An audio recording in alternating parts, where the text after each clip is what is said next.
सियासी मंच से कांग्रेस के अध्यक्ष मल्लिकार्जुन खड़गे उनको टेंशन होने लगी है, उनको तकलीफ होने लगी है। जो आस्था है ना, उसका हिसाब किताब लगाने लग गए, गरीब अमीर वाला हिसाब किताब। सुनिए जरा क्या कह रहे हैं। अरे भाई, गंगा में डुबकी लेने से गरीबी दूर होती क्या? आपको खाना मिलता पेट को? अरे जब बच्चा भूखा मर रहा है, बच्चा स्कूल में नहीं जा रहा है, मजदूरों को मजदूरी नहीं मिल रही है, जब ये है तो ये लोग जाकर हजारों रुपए खर्च करके कंपटीशन पे डुबकियां मार रहे हैं। ऐसे लोगों से देश की भलाई होने वाले नहीं है।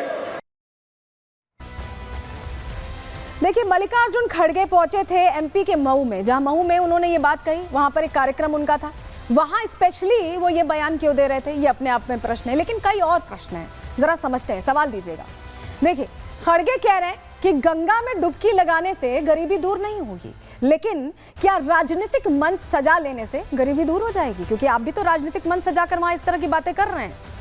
खड़गे कह रहे हैं कि क्या इससे आपका पेट भरने के लिए खाना मिलता है, स्नान ध्यान करने से, पूजा करने से?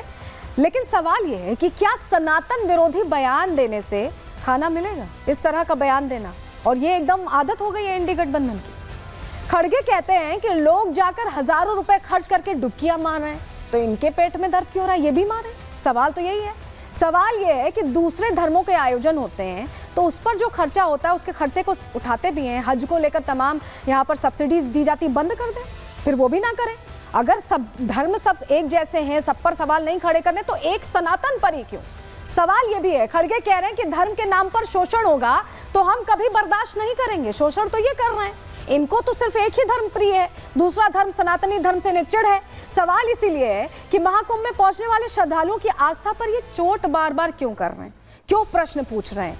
सभी धर्मों का सम्मान होना चाहिए और उसी हिसाब से चलना चाहिए। और ऐसे में बाबा बागेश्वर भी आज स्नान ध्यान करने पहुंचे। जरा तस्वीर दिखा रहे हैं पहले आपको, यहाँ पर ये तस्वीर देख रहे हैं। पंडित धीरेन्द्र कृष्ण शास्त्री ने आस्था की डुबकी लगाई है, और आस्था की डुबकी लगाने के साथ सिर्फ धीरेन्द्र कृष्ण शास्त्री नहीं है जो पहुंच रहे हैं, आम जन पहुंच रहे हैं, आसपास के लोग पहुंच रहे हैं, स्नान ध्यान कर रहे हैं। और ये इस समय सनातन का सबसे बड़ा पर्व है, गौरव का क्षण है। ये 144 साल बाद आया है, उसका हिस्सा हर कोई बनना चाहता है। और ऐसे में पंडित धीरेन्द्र कृष्ण शास्त्री ने भी सीधे सीधे प्रश्न पूछे हैं मल्लिकार्जुन खड़गे से, और पूछा कि उन्हें तकलीफ क्या, दिक्कत क्या है। सुनिए जरा। हमने तो डुबकी लगा ली, यहाँ बीमारियां दूर होती हैं, और जो कह रहे हैं कि यहाँ बीमारियां फैल रही, यहाँ आनंद देखो तुम, हर जगह हिंदुत्व का उत्साह देखो तुम, हिंदुओं के प्रति उत्साह देखो तुम। इसलिए हर व्यक्ति को आना चाहिए, जो नहीं आएगा वो पछताएगा, वो देशद्रोही कहलाएगा। देखिए, जो नहीं आएगा वो पछताएगा, ये कह रहे हैं धीरेन्द्र कृष्ण शास्त्री। और वाकई में अगर आपके हमारे जीवन काल में 144 साल बाद महाकुंभ आएगा तो क्या आप इसे देखने के लिए जिंदा रह पाएंगे? अपने आप में प्रश्न है, क्योंकि जीवन काल इतना लंबा तो होता नहीं, ऐसे में सम्मान करना चाहिए। लेकिन लग रहा है कि सनातन का अपमान करना कांग्रेस पार्टी के लिए एक आदत हो गई है, एक फैशन हो गया है, या तुष्टीकरण की राजनीति का एक मात्र तरीका हो गया है। रिपोर्ट देखिए।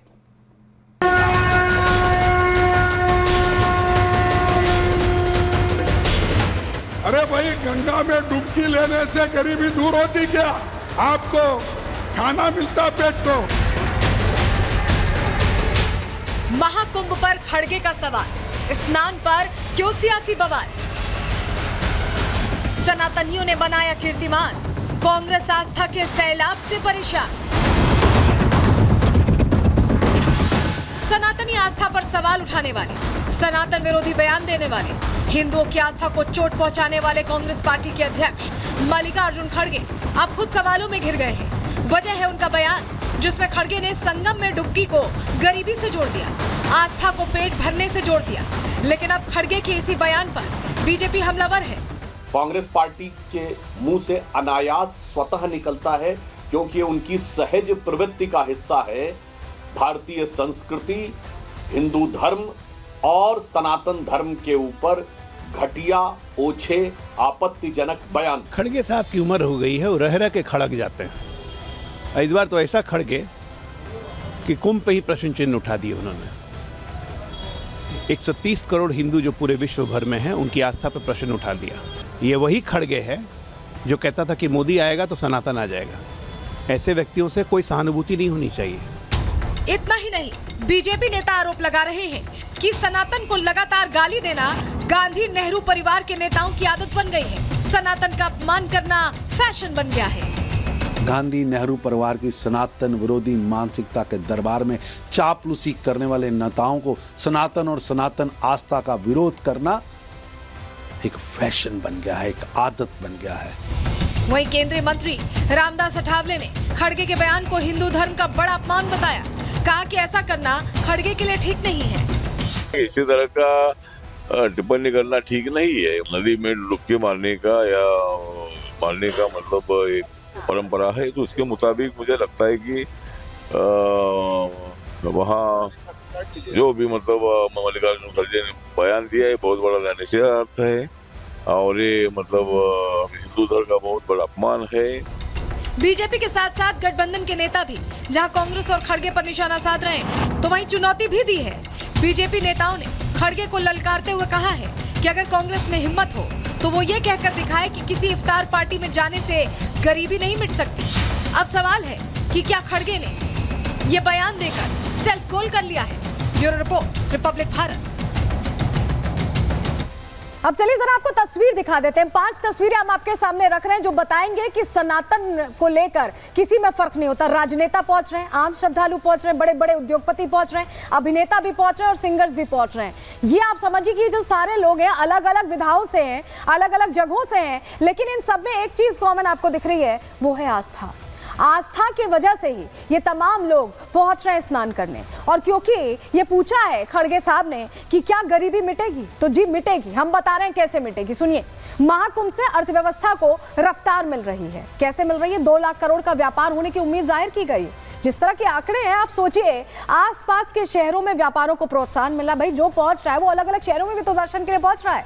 बड़े पैमाने पर आर्थिक व्यापारिक गतिविधियां तेज होती दिखाई दे रही हैं। रेलवे एयरलाइन सेक्टर को फायदा होगा, लोग रेल से एयरलाइन से ही तो पहुंच रहे हैं। सड़क परिवहन को भी यहाँ बड़ी आय होने की पूरी संभावना है। होटल, धर्मशाला, पूजा सामग्री की मांग बढ़ रही है, तो पैसे ही तो जनरेट हो रहे हैं। और क्या हो रहा है? जीडीपी में 1% से ज्यादा की वृद्धि का अनुमान महाकुंभ से लेकर कहा जा रहा है। धार्मिक पर्यटन की त्रिकोणीय श्रृंखला बनने से सीधा फायदा सिर्फ उत्तर प्रदेश को नहीं, पूरे देश को हो रहा है। अयोध्या और वाराणसी को आर्थिक फायदा हो रहा है। दोनों शहरों से कारोबार 50,000 करोड़ पार होने की उम्मीद है। कुल मिलाकर अगर कहें तो 3 लाख करोड़ की आय का अनुमान किया जा रहा है। 3 लाख करोड़ इतनी आय का अनुमान किया जा रहा है। और उसके बावजूद भी अगर ये कह रहे हैं खड़गे साहब की गरीबी नहीं मिट रही है, तो रोजगार मिल रहा है, पैसे जनरेट हो रहे हैं, जनता की जेबों में जा रहे हैं, किसी मशीन से नहीं आ रहे हैं। जरा हम बताते हैं आपको, एक अंदाजा समझाते हैं। अगर आप दिल्ली के रहने वाले, समझिए दिल्ली से अगर आप बस से प्रयागराज जा रहे हैं तो बस का टिकट 800 रुपए का, 1000 से 800 से 1000 के बीच। होटल किराया मान लीजिए 2000 रुपए आपने दिए, टैक्सी का किराया 500 रुपए, पूजा सामग्री मान लीजिए 200 रुपए, तो कुल 3700 रुपए जनरेट हुए ना यहाँ पे एक शख्स का। हम बता रहे हैं अगर फ्लाइट से जा रहे हैं दिल्ली से 10 से 15,000 रुपए की फ्लाइट का किराया है, होटल का किराया 2000 मान लीजिए, टैक्सी का 500, पूजा सामग्री 200, यहाँ 14,700 रुपए प्रति व्यक्ति सिर्फ दिल्ली से। समझिए आंकड़े। रेल से अगर कोई जा रहा है तो 700 से 1000 रुपए का टिकट है, होटल का किराया 2000, टैक्सी किराया 500 रुपए, 200 रुपए पूजा सामग्री, 3500 रुपए ये जनरेट हुआ। लेकिन अगर हम समझे कि मान लीजिए बस से 1 लाख लोग श्रद्धालु जो पहुंच रहे हैं वो दिल्ली से जा रहे हैं, तो 37 करोड़ रुपए उनसे जनरेट हुआ। फ्लाइट से 1 लाख श्रद्धालु दिल्ली से जा रहे हैं तो 147 करोड़ उनसे जनरेट हुआ। रेल से 1 लाख श्रद्धालु अगर जा रहे हैं तो 35 करोड़। और ये अनुमानित आंकड़ा सिर्फ दिल्ली का है। महाकुंभ में सिर्फ दिल्ली से लोग नहीं पहुंच रहे हैं, पूरी दुनिया से पहुंच रहे हैं, पूरे देश से पहुंच रहे हैं, अलग अलग हिस्सों से पहुंच रहे हैं, करोड़ों की संख्या में पहुंच रहे हैं। तो अपने आप में ये बड़ी तस्वीरें से समझने की जरूरत है। यहाँ पर